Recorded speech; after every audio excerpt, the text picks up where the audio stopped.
नमस्कार, आप देख रहे हैं जनक्स पर, आपके साथ मैं आंचल श्रीवास्तव। आज हम उठाने जा रहे हैं एक ऐसा मुद्दा जो सीधे जुड़ा है बच्चों की शिक्षा, सरकारी व्यवस्था और सिस्टम की पारदर्शिता से। सवाल बड़ा है और जवाब अब तक गायब है।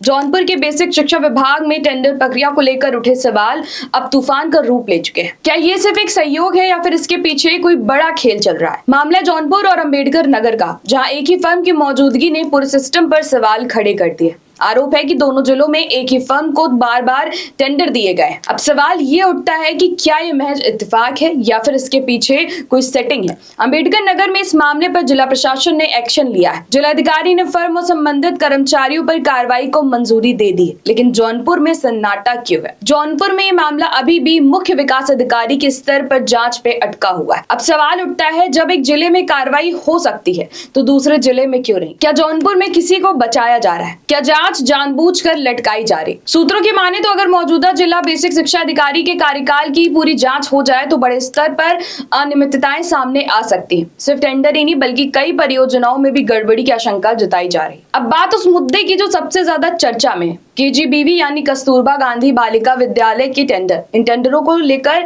भी सवाल खड़े हो चुके हैं, लेकिन कार्रवाई कब होगी या फिर ये मामला भी फाइलों में दबकर रह जाएगा? अब राजनीति भी इस मुद्दे पे कूद चुकी है। एक विधायक ने तो यहाँ तक कह दिया है कि फेविकोल लगाकर कुर्सी से चिपके हैं। ये बयान सिर्फ एक टिप्पणी नहीं है बल्कि पूरे सिस्टम पर करारा तंज है। सूत्र बताते हैं कि जिला बेसिक शिक्षा अधिकारी का कार्यकाल खत्म हो चुका है, इसके बावजूद भी वे अभी उस पद पर बने हुए हैं। आखिर क्यों?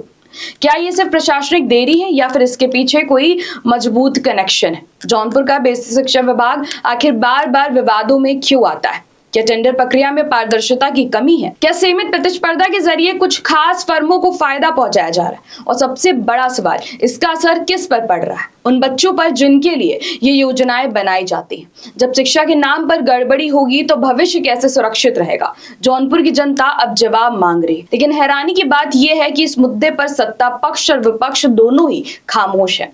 आखिर ये खामोशी क्यों? क्या राजनीतिक फायदे के लिए मुद्दे को दबाया जा रहा है? अब नजरें टिकी हैं जौनपुर के जिला अधिकारी दिनेश प्रताप सिंह पर। क्या वे अंबेडकर नगर की तरह सख्त कार्रवाई करेंगे या फिर जांच यूं ही लंबी खिंचती रहेगी? जौनपुर में टेंडर को लेकर उठे ये सवाल सिर्फ एक जिले की कहानी नहीं है, ये सिस्टम की पारदर्शिता और जवाबदेही पर बड़ा सवाल है। अब वक्त आ गया है सच सामने लाने का और दोषियों पर कार्रवाई का, क्योंकि सवाल सिर्फ टेंडर का नहीं है बल्कि बच्चों के भविष्य का है। और जब बात भविष्य की हो तो चुप्पी नहीं, जवाब जरूरी होता है। तो ऐसे देश और दुनिया की बड़ी खबरों पर नजर रखने के लिए आप जुड़े रहिए जनएक्सप्रेस के साथ।